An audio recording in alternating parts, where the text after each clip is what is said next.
Hello everyone, this is Sharif and আপনারা দেখছেন S Excel channel. আজকে আমরা ডাইনামিক পিভট চার্ট দেখব, যেটা স্লাইসারের মাধ্যমে একটি উইকডে ক্রিয়েট করব এবং স্লাইসারের মাধ্যমে আমরা মান্থকে রিপ্রেজেন্ট করব ডাইনামিকভাবে। So let's go to the excel sheet. So আমাদের এখানে অর্ডার ডেট আছে, অর্ডার ডেট 2022 এর জানুয়ারি থেকে ডিসেম্বর অর্ডার ডেট এবং তার সেল ভ্যালু আছে। সো ফার্স্ট আমরা উইকডে ক্রিয়েট করব। সো উইকডে ক্রিয়েট করার জন্য logic equal weekday, then serial number. So serial number order date আমরা সিলেক্ট করব, দেন কমা রিটার্ন টাইপ। এখানে অনেকগুলো অপশন আছে, তার মধ্যে first option number 1 Sunday through 7 Saturday and number 2 Monday through 7 Sunday. So বাংলাদেশের পার্সপেক্টিভে আমরা আমাদের সানডে থেকে উইক শুরু হয়, দ্যাটস ওয়াই আমি এখানে 1 সিলেক্ট করব, দেন ক্লোজ দ্য ব্র্যাকেট, এন্টার। এখানে 7 আসছে বিকজ 22 এর জানুয়ারি ফার্স্ট ডে ছিল স্যাটারডে। সো আমাদের উইক শুরু হয় সানডে থেকে। So Sunday 2nd January, that's why এখানে 7 আসছে উইকডে। সো নাম্বার দিয়ে আসলে কিছু বোঝা যায় না ওইভাবে, আমাদের এখানে ডেটাকে প্রেজেন্ট করতে হবে। সো ডে প্রেজেন্ট করার জন্য আমরা এখানে ফরম্যাট সেলসে যাব এবং কাস্টমসে যে এই জেনারেলের এখানে 3টা ডি দিলে আমরা দেখতে পাচ্ছি এখানে এসএটি, স্যাটারডের শর্ট ফর্ম স্যাট দেখাচ্ছে, আমরা ফুল ফর্ম দেখতে চাই। সো 4টা ডি ইউজ করব। সো স্যাটারডে দেখাচ্ছে, ওকে। সো এখানে 7-এর প্লেসে এখানে অল্টারনেটিভ হিসেবে আমরা ডে এর নাম দেখতে পাচ্ছি Saturday. So double click and সবগুলো ডে আমরা এখানে পেয়ে গেছি। সো প্রথমে বলেছিলাম আমরা ডাইনামিক পিভট চার্ট দেখব, কীভাবে এখান থেকে পিভট চার্ট তৈরি করা যায়। সো প্রথমে আমরা পিভট টেবিল ক্রিয়েট করব। So full data sheet, existing worksheet, আমরা এখানে পিভট টেবিলটা সিলেক্ট করব, এখানেই ক্রিয়েট করি। So select the cell and okay. So আমাদের পিভট টেবিল এখানে চলে আসছে। এখানে দেখতে পাচ্ছি আমাদের অর্ডার ডেট, সেলস, উইকেন্ড চলে আসছে। সো প্রথমে আমরা উইকডে নেব রোতে অ্যান্ড সেল ভ্যালুটা নেব ভ্যালুজে। সো এখানে সাম অফ সেল দেখাচ্ছে, আমরা ক্যালকুলেশনের সুবিধার্থে এখানে আমরা এইটাকে টোটাল সেল না দিয়ে আমরা সামারাইজ ভ্যালু বাই এভারেজ করে দেই। সো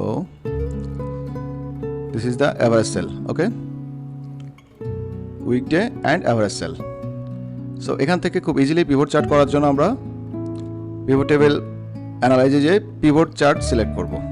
সো এখান থেকে আমাদের পছন্দ মতো একটি চার্ট নিব। সো এটা নেই, ওকে। সো পিভট চার্ট এখানে আমরা পেয়ে গেছি, আমাদের একটি সুন্দর পিভট চার্ট পেয়ে গেছি। এখান থেকে টোটাল এবং এই ভ্যালুটাকে ডিলিট করে দিলে চার্টটা আরও বড় দেখাবে। এটা অ্যাকচুয়ালি টোটাল না, এটা এভারেজ সেলস ডেটা, ওকে। আমরা পিভট টেবিল পেয়ে গেছি, পিভট চার্ট পেয়ে গেছি। নেক্সট আমরা চার্টটা স্লাইসারের মাধ্যমে আমরা এটাকে ডাইনামিক করব। So order date, right button click, add as slicer. So আমি যদি এখানে স্লাইসার ক্রিয়েট করি তো দেখতে পাচ্ছি এখানে সিঙ্গেল ডে হিসাবে স্লাইসারটা আসছে এবং আমি যদি একটা ডে সিলেক্ট করি, সো একটা দিনের অ্যাভারেজ দেখাচ্ছে, মানডে, ওয়েডনেসডে, স্যাটারডে। অ্যাকচুয়ালি আমরা মান্থের ডেটা দেখতে যাচ্ছি। সো মান্থ ডেটা দেখার জন্য আমাদের প্রথম কাজ করতে হবে, আমি অর্ডার ডেটটাকে যদি রোতে নিয়ে আসি, আমরা দেখতে পাচ্ছি এখানে সানডের, ওয়েডনেসডে, জানুয়ারি, ফেব্রুয়ারি, মার্চ, এপ্রিল মান্থগুলো চলে আসছে এবং এখানে পিভট টেবিল ফিল্ডসে অর্ডার ডেটের সাথে একটি মান্থ ক্রিয়েট হয়ে গেছে। সো আমি এখান থেকে এটা সরিয়ে ফেলি, অর্ডার ডেটটাও সরিয়ে ফেলি।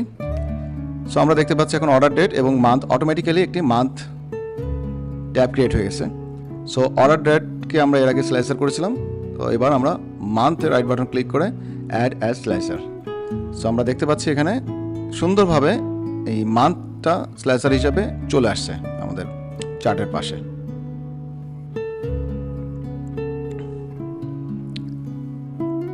এবং জানুয়ারি টু ডিসেম্বর এবং এটার নিচে ব্ল্যাঙ্ক কিছু ডেট চলে আসে, যেটার কোনো ডেটা আমাদের কাছে নেই। সো অক্টোবর, সেপ্টেম্বর, অগাস্ট এই ডেটাগুলো আছে, বাট ব্ল্যাঙ্ক ডেটাগুলো আমাদের কাছে নেই। এটা সরানোর জন্য আমরা স্লাইসার সেটিংসে যাব, এখান থেকে ক্যাপশন মান্থ সরিয়ে দিই এবং এখানে hide items with no data. So যে আইটেমগুলোর ডেটা থাকবে না সেই আইটেমটা এখান থেকে হাইড করে দেবে। ওকে, সো আমরা এখন শুধুমাত্র আমাদের যে ডেটাগুলো আছে জানুয়ারি টু ডিসেম্বর এই ডেটাগুলোই দেখতে পাচ্ছি।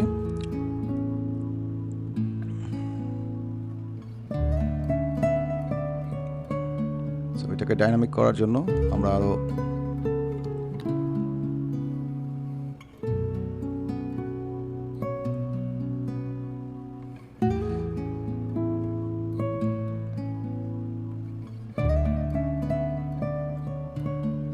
ওকে অ্যান্ড স্লাইসার এটাকেও আমরা কালার চেঞ্জ করতে পারি।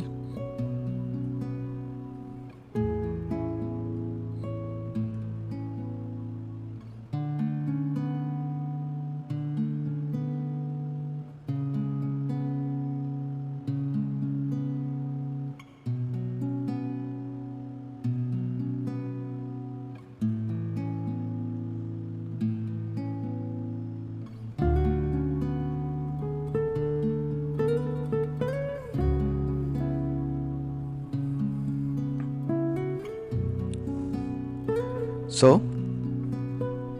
আমরা পিভট চার্টের পাশাপাশি একটি স্লাইসার ক্রিয়েটের মাধ্যমে আমরা চার্টটাকে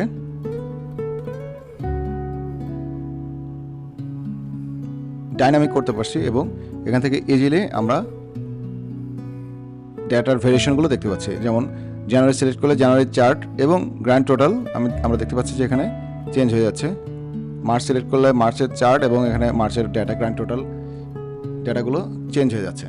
সো এখানে ইজিলি আমরা স্লাইসার মান্থ সিলেক্টের মাধ্যমে আমরা একই সাথে ডেটা এবং আমরা চার্টের ভেরিয়েশন দেখতে পাচ্ছি।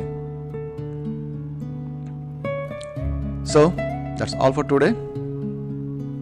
Thank you very much for watching this tutorial, and please do subscribe for more tips and tricks in Excel, Power Query, Power BI and Google Data Studio.